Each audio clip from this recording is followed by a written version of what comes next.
Hi, I'm Stephen England, and I'm really wondering where the free candy was in this van I was told about.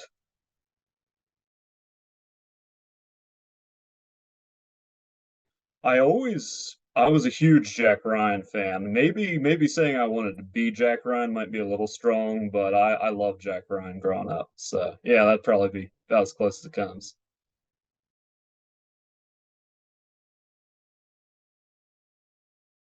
We're going Ring of Gyges here. I'd like to say that I wouldn't, but for the sake of the question, I think why not knock over the monarchy of Liechtenstein and install myself as king? I mean, it's good to be king. So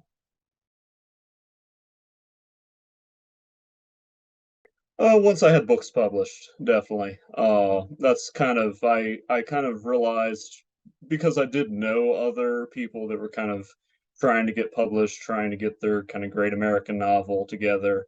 Um, I kind of realized that there was kind of a difference between being a writer and being an author, and as I saw it, that was the difference was actually having something published. So. I do, yes. I love using the slow cooker. It kept me well fed all through my single years, and I still love it now. I My wife's favorite recipe that I cook, I believe, would be a jalapeno chicken. It's very tasty. So I like how you suggest that writers have friends and peers and all this thing. We're loners, man. I mean.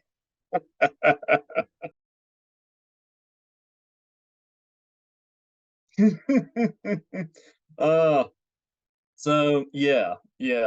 I think one of my favorite bad reviews was someone who got in a fight with me on social media, went and looked at a random page of my book on Amazon, and then proceeded to write a review on Amazon based on what they read on that page, which of course was completely out of context and confusing to them because it was halfway through the book. And I read that and I'm like, this is dedication. I almost admire this person. I'd probably have to go with the one I sang to my wife at our wedding reception, Richard Rodgers' classic "I Didn't Know What Time It Was." I think I'd go with that one. I do, yes, probably more than I should. I think some of that time would probably be better spent writing the next one. But, hmm. I don't know whether I could or not. Probably my top pick for a try would be my colleague Stephen Hildreth Jr. I think we might not end up with a book out of it, but I think we'd have a hilarious time getting there. So,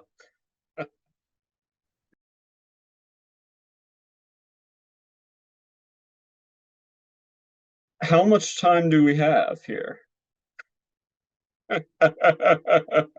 Yes, I definitely have done that. I've done that many times. I would say for me though, the interesting thing I find with that, because I know that's a very common response from authors, the interesting thing I find with that is that for me, a good character, I have to like something about them.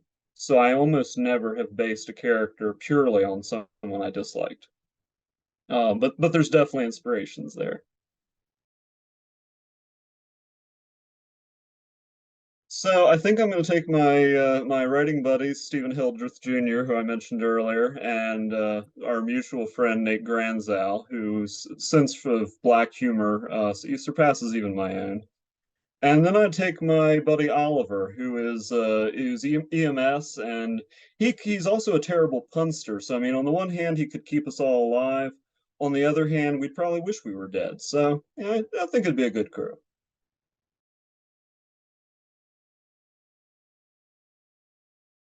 Hmm. Now that's a hard one. I mean, on the one hand, the chicken could be turned into lots of jalapeno chicken. Uh, I don't know. I think to some extent it probably depends on the weapons. If we're going bare knuckles, probably the chicken. If I can have a gun, I can probably shoot an orangutan once a year and it'll be less trouble. Oh, well, I mean, I think it's true for any author. New York Times would write a New York Times bestseller. So. We'll see if I ever get there, but it's worth a shot.